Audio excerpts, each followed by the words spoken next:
It's the first public demonstration of the world's most sophisticated passenger jet. Okay, you're at 100 feet there. 100. The Airbus A320 is being introduced to the world. Mesdames et messieurs, votre attention s'il vous plaît.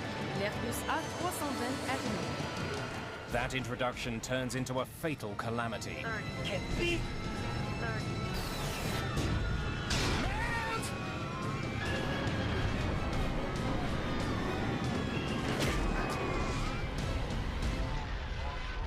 It could not possibly have come at a worse time for Airbus, and the crash was a major embarrassment. There's enormous pressure on investigators. If Airbus is to survive, they must find the answer to one crucial question. Was it the pilot or was it the plane?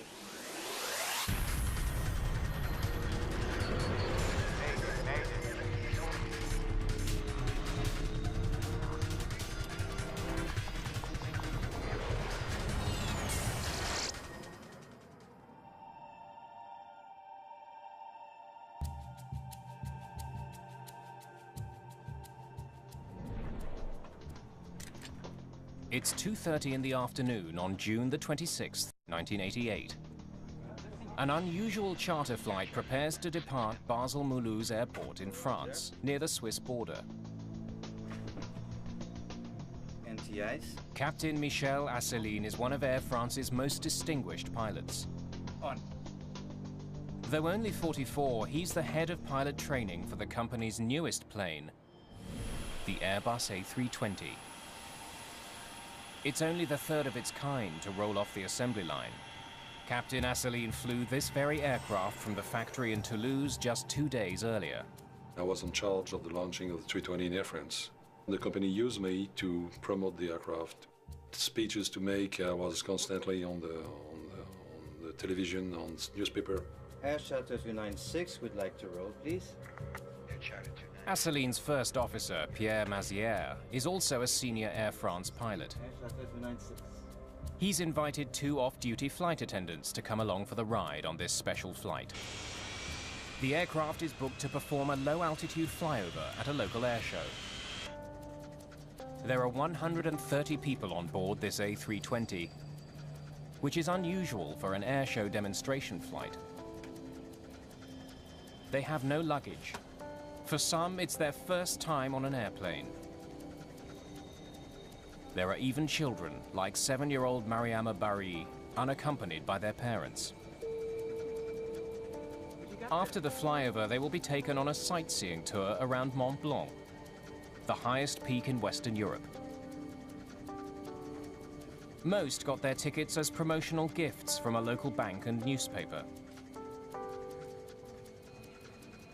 Jean-Marie Schreiber is a young reporter covering the launch of the new plane. As a journalist, I was thrilled to be on the flight, to have a chance to see how people reacted inside the plane.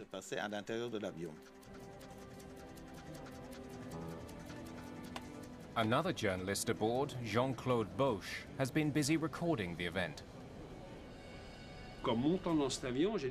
As I got on the plane, I thought, great, this is going to be an unforgettable experience. And it really was unforgettable. The A320 is the first civil aircraft to use fly-by-wire, a cutting-edge technology that computerizes flight controls. The system had previously mainly been used by the military. On the fly-by-wire system, the pilot essentially flies the computer, and the computer flies the aircraft. Fly-by-wire alters the relationship between pilot and plane. It gives computers the ability to override human inputs to prevent pilot error. The A320's flight computer won't let its human operators do anything it determines to be dangerous. Airbus has become the first civil aircraft maker to embrace this technology. It hopes this will give it an edge over its longtime American rival, Boeing. In its first public presentation, Airbus has a lot on the line. Okay, tell me what you want in terms of speed and altitude. Okay then, takeoff light turn, We go nice and easy to find out things. We tried to demonstrate the capability of this aircraft. To say we wanted to show off, not exactly. We wanted to make a good job, and we were sure to make a good job. Once we identify the airfield, we extend flaps to 3. We'll do the flyover at 100, landing gear out, and you just leave it up to me. I'll give it Alpha Max. Done it 20 times. Okay. Captain Asseline is planning a breathtaking maneuver. A low-altitude, nose-high flyby at Alpha Max. This is the slowest a plane can fly without stalling. Ladies and gentlemen, hello and welcome aboard this Airbus A320, which was put into service just 2 days ago. We will soon be taking off for a short sightseeing flight, which will start from the Absheim Flying Club, and then we'll be flying around Mont Blanc. I wish you a very pleasant flight. That's done. ACF 296Q, clear for takeoff. Runway 16. We're rolling.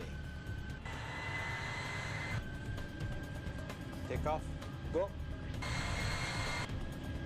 Parameters normal. 100. 100? It's already requesting climb. You see that? Yes, that happens. I know the bug. V1. Rotate.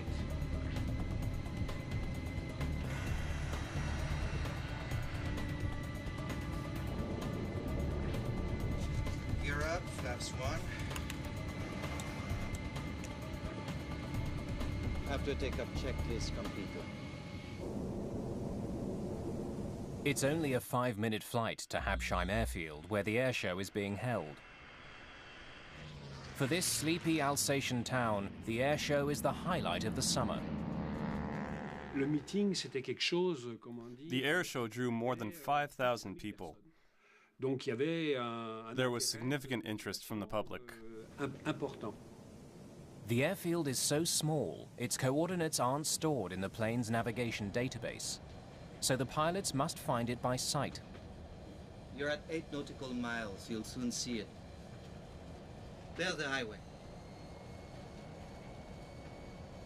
We leave the highway to the left, don't we? No, to the right of the highway. It's slightly to the right of the highway.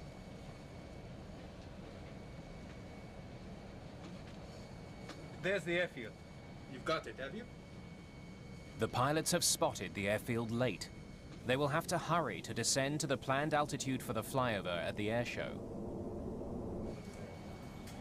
A crowd is forming at the runway.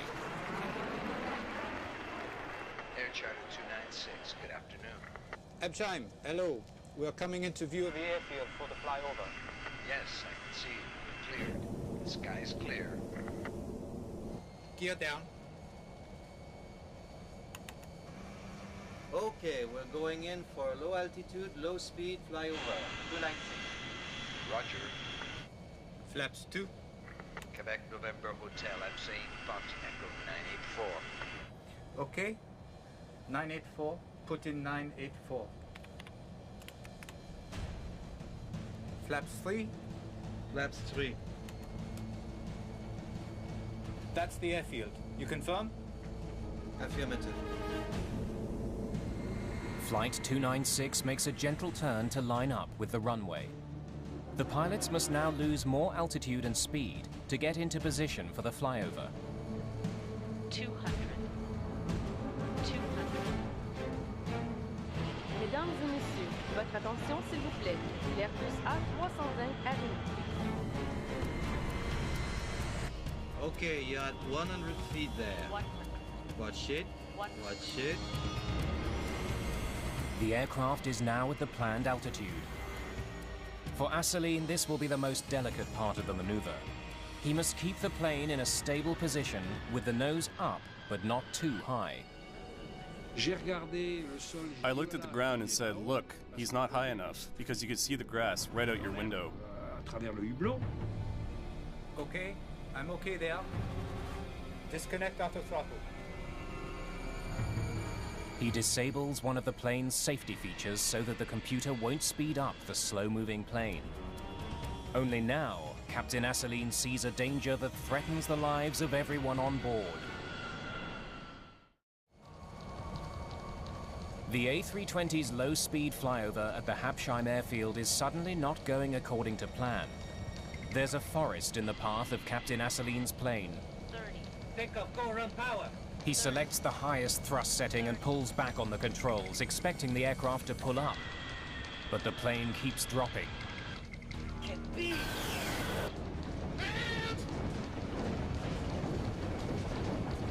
J'ai commencé à voir par le hublot des branches d'arbres. I started to see through the window tree branches. I was astonished.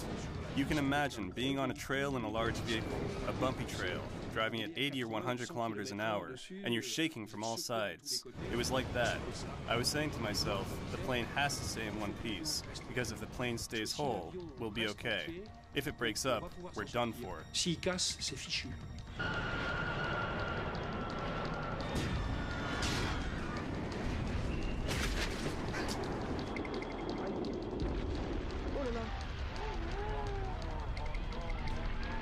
Still full of fuel, the right wing of the jet is sheared off.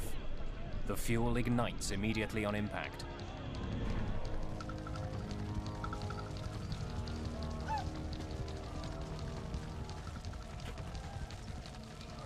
And we stopped very quickly. And on the ground, I broke my seat, just because I was holding very firmly. I broke my seat, and I could see lot of flames all over. But about 20 meter high flames around the cockpit, smoke coming from everywhere. The first officer is badly injured. And he has a lot of blood. And even with the full harness, he hit something in front of him. What the hell have you done? I don't know. I don't understand. There was a moment of silence when the plane finally stopped. Incredibly, the fuselage is still in one piece. Everyone has survived the impact, but they're not out of danger yet. Alors là, je me penche. So I lean to the right, and I see red flames. The windows were red. And I think, we held together, but we're going to burn to death. Mais on va mourir brûlé. Then we heard somebody say, get out, there's a fire. Sortez, sortez, il y a le feu. Evacuate the aircraft. Hurry, I'll deal with him. Only 2 exits can be used for evacuation. The rest are engulfed in flames. But thick branches block one of the doors, making evacuation difficult. In the chaos of the cabin, some passengers struggle with their seatbelts. Marie-Françoise Froche is one of the last passengers to leave her seat. She comes across Mariama Barry, who's trapped in her seat. Mariama Barry, she was 7, 8. After the accident, people pushing toward the exit pushed on the backs of the seats, the backs that folded over her, and then she was trapped by her seatbelt. No one saw her. She was forgotten. On l'a pas vue, on l'a oubliée. But it's too late. Both are overcome by smoke before they can get off the plane. In the cockpit, Captain Asseline struggles to get his injured first officer out of the burning aircraft. I took him from his seat and belt him, carried I don't know how, and I put it in a slide. When the passenger, all of them, the last one, was out of the plane, I saw my crew. They told me, Captain, they are all out.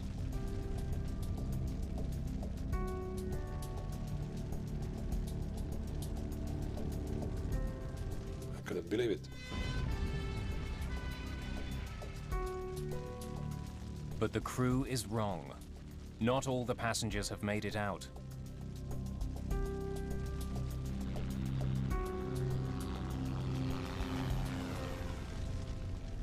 Marie-Françoise Froche, Mariama Barry, and another young boy are dead.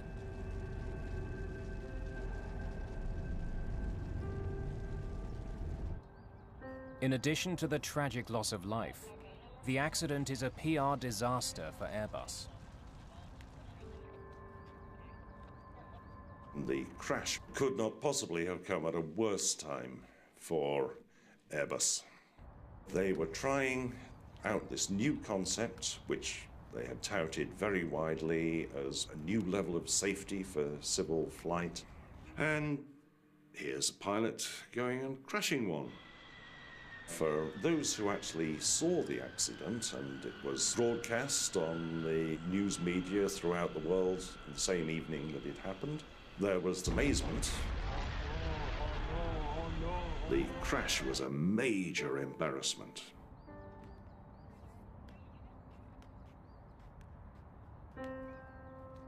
Investigators from France's Accident Investigation Bureau are on the scene of the crash within hours. They need to know why this demonstration flight ended in disaster. They recover the plane's data and voice recorders.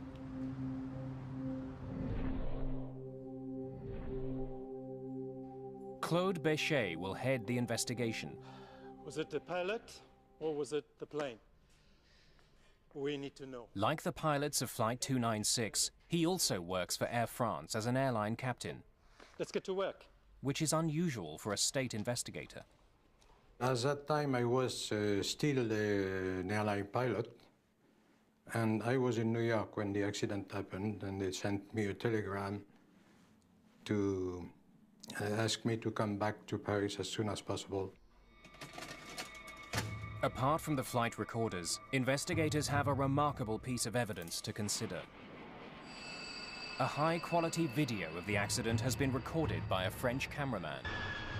It was the first time we had a video of an accident, you know. Normally an accident happens in the middle of nowhere, where nobody is there with a camera to film it.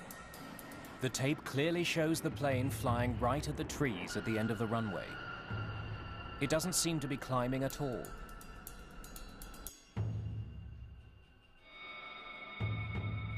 The cockpit voice recorder offers a confounding clue.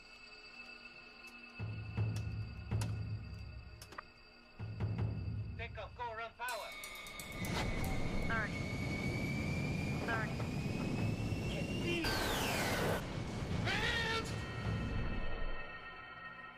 It's clear the crew had no idea there was an obstacle at the end of the runway.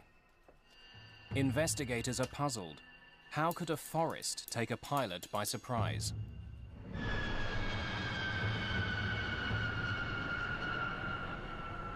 Béchet brings Captain Asselineau in for questioning about the flyover at Habsheim.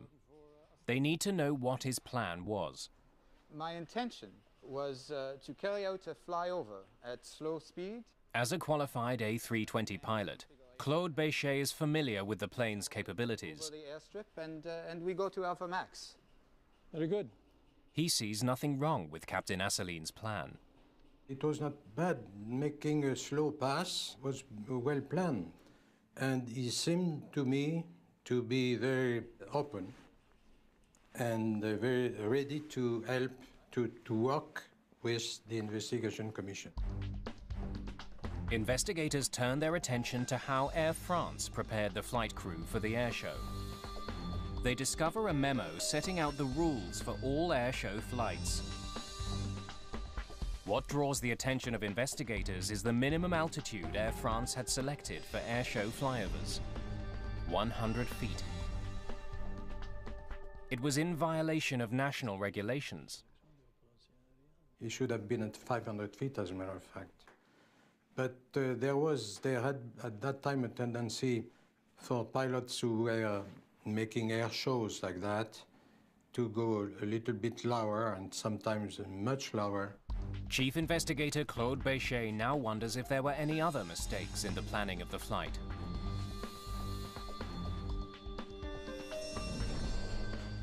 He soon learns that Air France's flight division didn't start drawing up a flight plan for the demonstration until less than 48 hours before the airshow. An Air France employee had prepared maps of the airfield for the crew of Flight 296. Investigators find a serious problem. The forest around Habsheim airfield did not show up on the photocopies.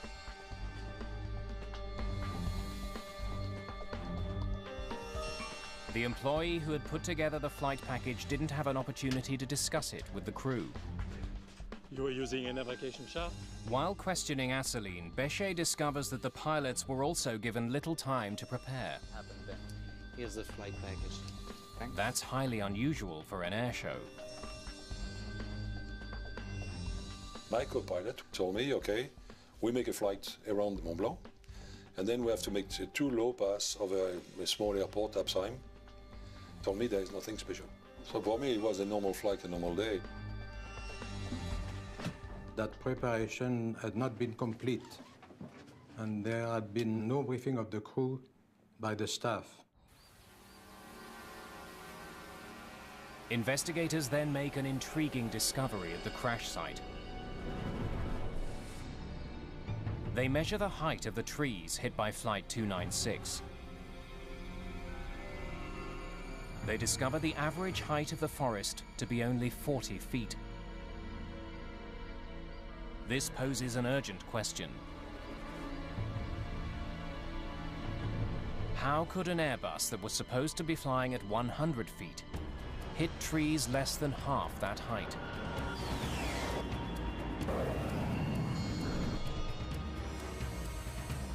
It is clear to investigators that Flight 296 fatally deviated from its original flight plan, losing altitude before plunging into a forest. But only the black box data can help them understand how and why this had happened. Information from the A320's flight data recorder is recovered within hours of the crash. The device records information about 200 aircraft functions. It paints a detailed picture of how Flight 296 was operating in the final minutes of its journey. Can be! We could reconstruct the entire accident. We could live with the crew as the accident was happening.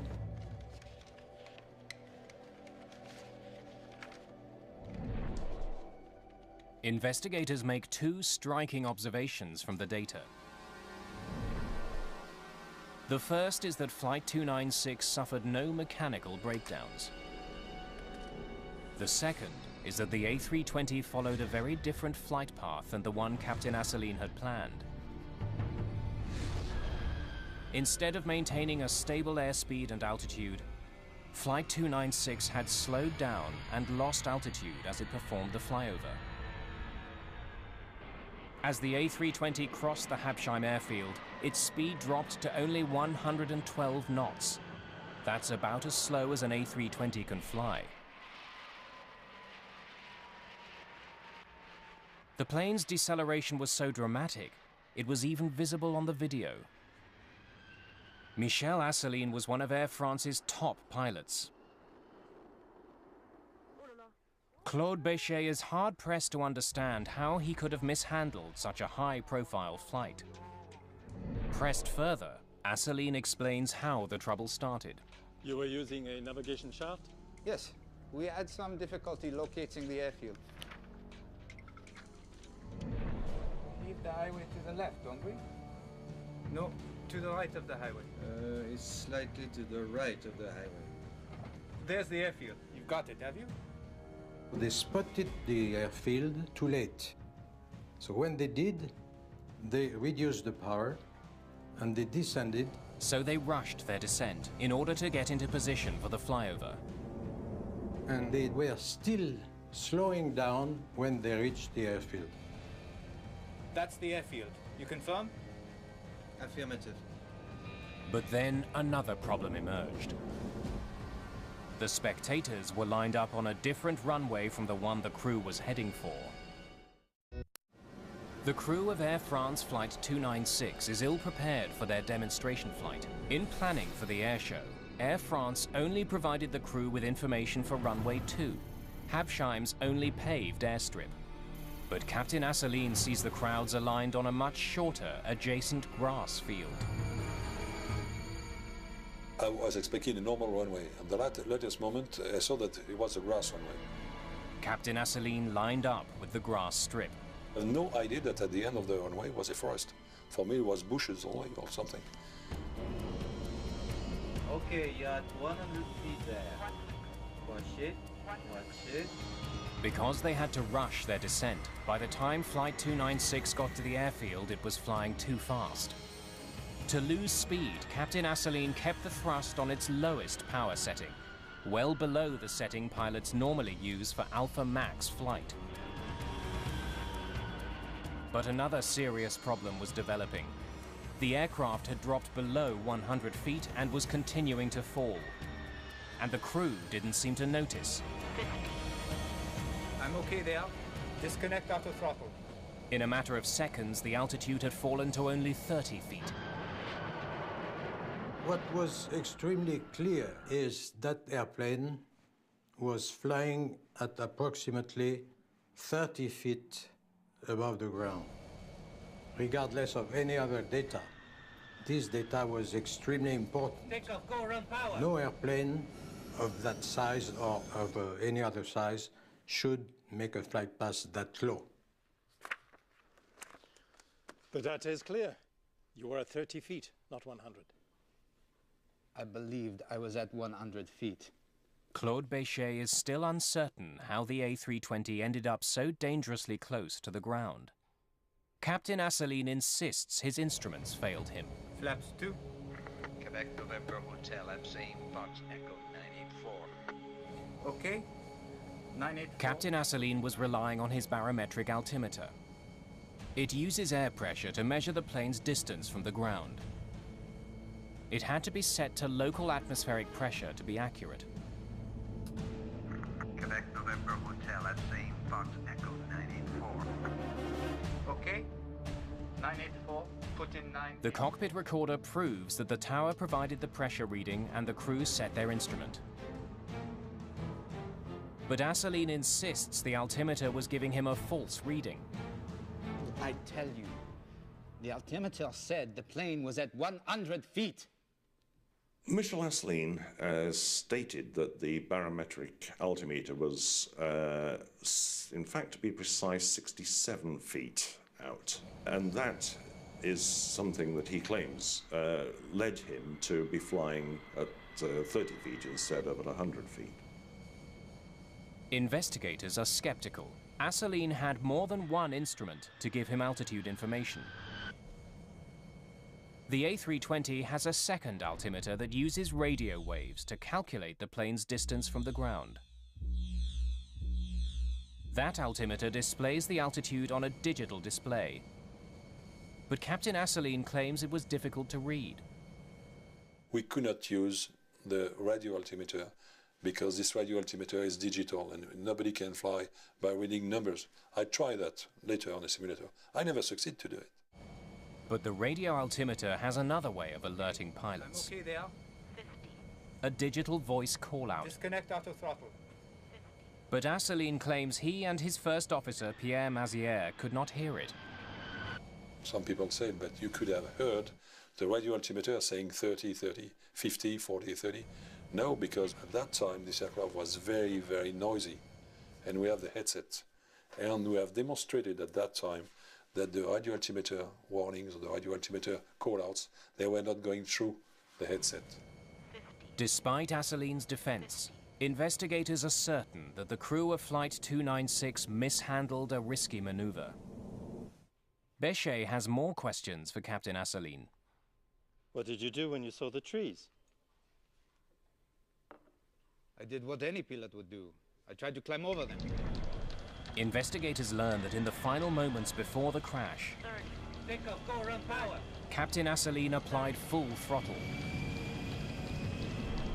When I was waiting for the engine to spool up, that I realized in front of me there were trees. And I was waiting. But he claims the engines did not respond. And when they finally kicked in, it was too late. I tell you, the engines did not come on when I gave it full throttle. Captain Asseline's testimony raises a troubling prospect. If there was a prolonged delay in engine response, it could indicate a critical problem with the A320's turbojets.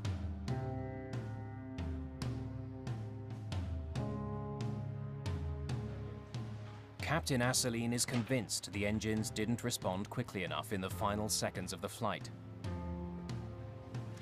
He makes it his mission to prove it.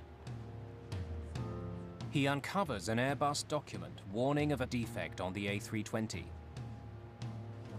It says the plane's engine speed could stagnate at low altitude, a condition caused by poor airflow. When this occurs, the engine cannot accelerate. But investigators can find no evidence of such a failure in any of the data from the plane. In the 5 seconds after Captain Asseline applied full power on the thrust levers, the A320's twin engines had begun to spool up. They reached 84% thrust, close to full power, just before the plane hit the trees. When you put from idle to full power, you have the impression that nothing happens for a few seconds, and then the power comes. But that was normal, exactly as predicted by the certification. Investigators are increasingly certain the engines on Flight 296 didn't fail. They find a novel way to verify the data. Video of the crash picked up the distinctive sound of the A320's engines accelerating.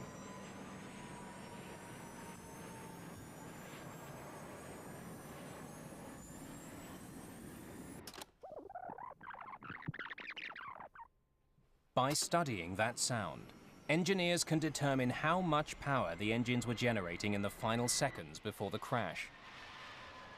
We were able to compare the RPM of the engines from that film and from the flight data recorder. There was nothing wrong with the engines, any of the two engines. Why? Chief Investigator Claude Béchet has a new headache. Captain Asseline is convinced there is a conspiracy against him. He cuts off all cooperation with the investigation. Very well. Investigation committee, I tried to cooperate with them, but I began to be suspicious. And the press, each week, the aircraft is good, the aircraft has nothing, pilot error, pilot error, pilot error. All that was a big, big, big cover-up, my opinion. Captain Asseline begins a campaign to challenge the French investigation. He appears on British television to make a dramatic assertion. When I pull the stick to up position, the flight controls, the elevator control go to down position. So on any aircraft, if you ask up, following the order of the pilots, the elevator control goes to up. And not that on that one, it went to down. Why? That would be the good question. His accusations go to the heart of doubts about the aircraft.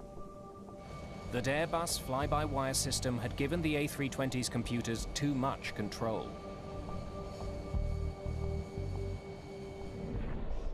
Asseline's claim that the plane didn't follow his instructions is supported by data from the plane's flight recorder. The black box recorded every movement of the pilot's side stick controller. It does show that seconds before the crash, Captain Asseline pulled it back to get the plane's nose up. Investigators compare it with what the plane did in response. They make a perplexing discovery. He's telling the truth. The elevator moved down. In the final seconds before the accident, the pilots had desperately tried to pull up. The side stick controls the plane's elevator. Pulling back on it should raise the elevator and pitch the plane upwards.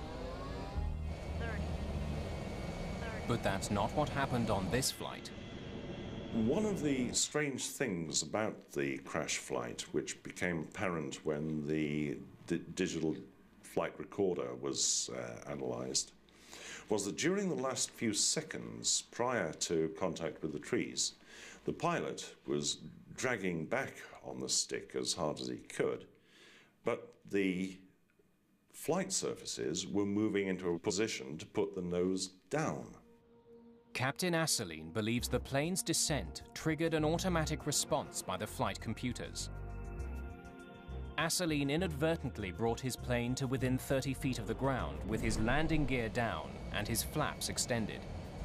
Investigators now wonder if the plane's computer determined that Asseline was landing and initiated the necessary steps to accomplish that. As the plane leveled up with the airfield, it overflew a little copse of trees, which took the radar altitude momentarily below 30 feet. That would have been sufficient to trigger the flight control system to enter landing mode. It's possible that in spite of what Captain Asseline was commanding the plane to do, the computer brought the plane's nose down for landing. Investigators must try to determine whether the A320 overrode its pilot at a critical moment. They analyze the data from the flight recorder.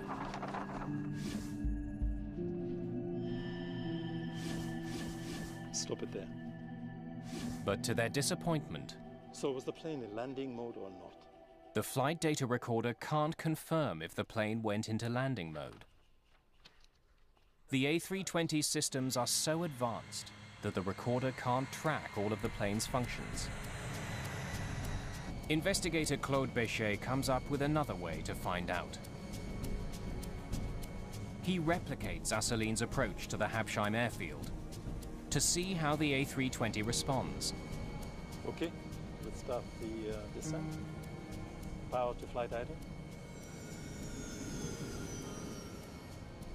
Now put it into Alpha Max. That's it. Gently.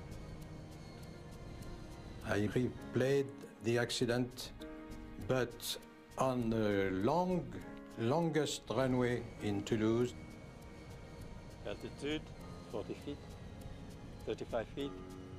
We replayed the accident exactly what it was. Béchet's plan is to descend to 30 feet, as Asseline's A320 did. Now pull up slightly to level off. Hold it there.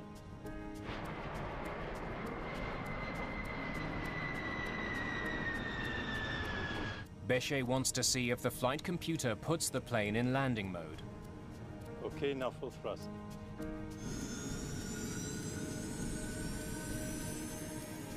Did you feel that? Alpha protection. The test flight has triggered a nose-down response from the plane's computers, like the crash of Flight 296.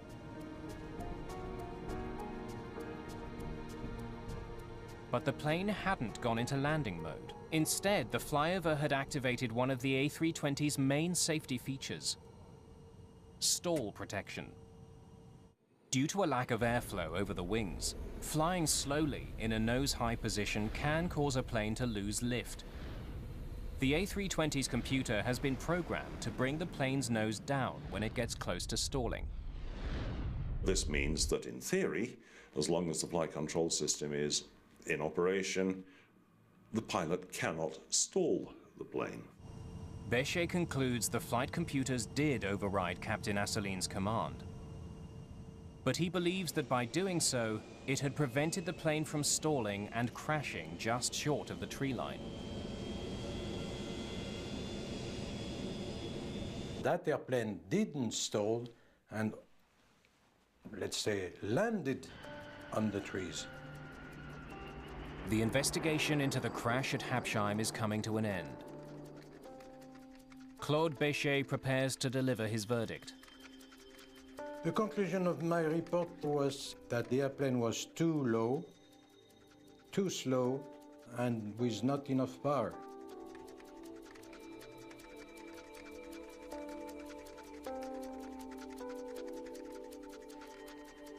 As far as Claude Béchet is concerned, the report is the final word on the Habsheim tragedy. The case, however, is far from over. The French justice system is moving towards a judgment of Captain Asseline. He is charged with involuntary homicide in the deaths of 3 passengers and faces the prospect of a long prison sentence. But Captain Asseline believes he has found evidence that will exonerate him. He is convinced there was a conspiracy to tamper with the plane's black boxes, to conceal problems with the A320's fly-by-wire technology. There has been a cover-up with some funny recorders. That's the first point. The second point, They have been changing the content of the recordings. It all begins, according to Asselineau, at the crash site.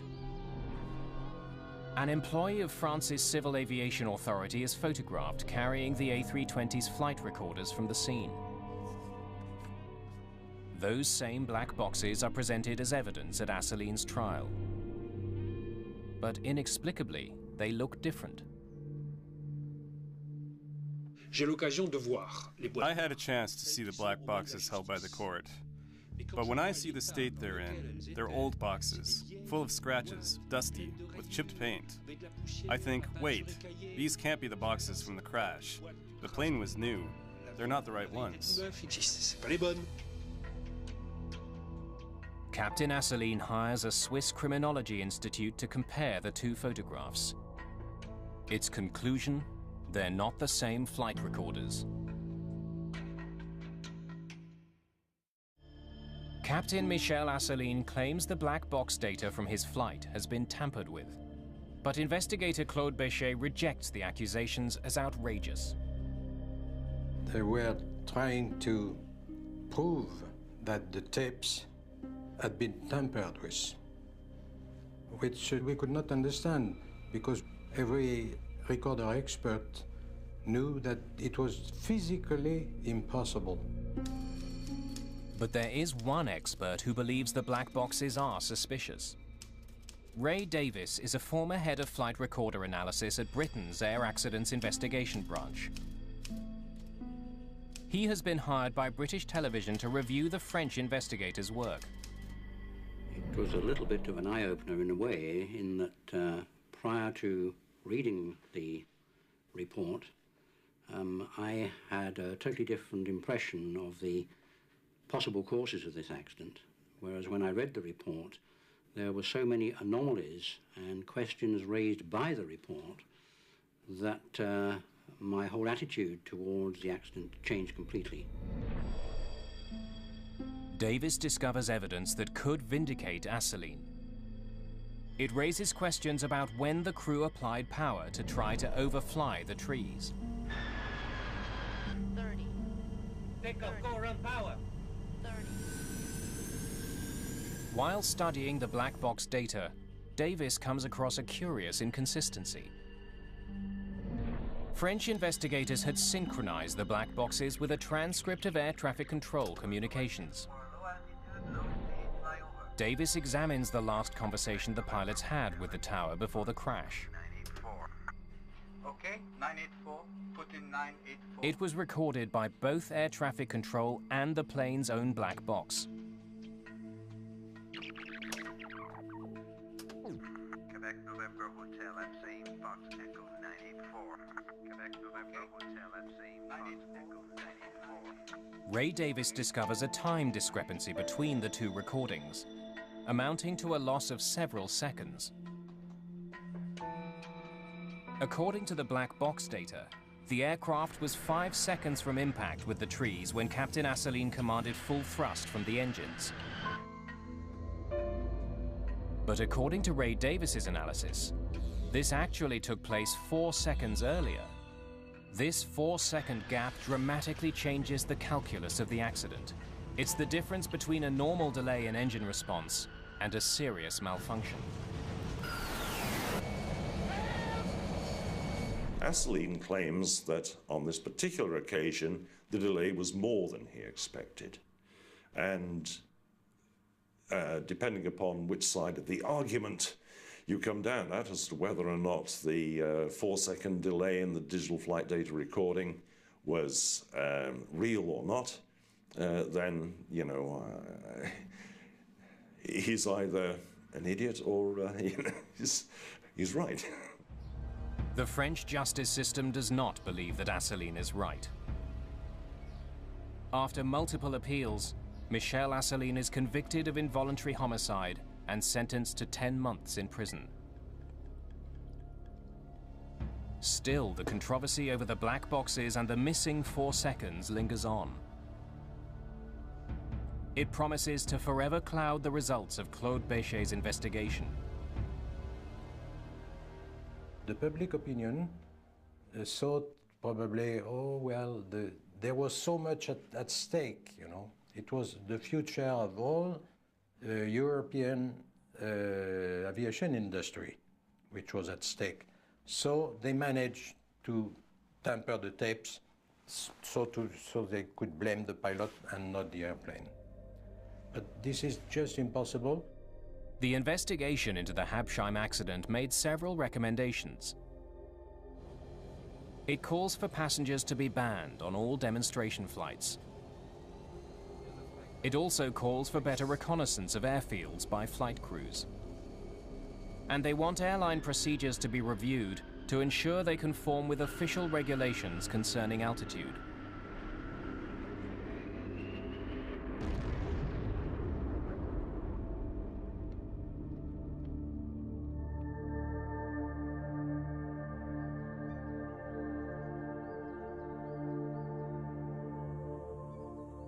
Michel Asselineau went on to a career as a teacher and inventor in the aviation industry.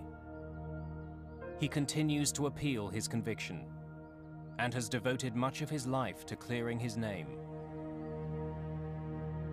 The tragedy at Habsheim would have little impact on Airbus industry. The A320 would go on to become one of the most successful commercial aircraft in history, selling over 750 planes in its first 10 years. And fly-by-wire technology would be safely adopted by a new generation of passenger aircraft.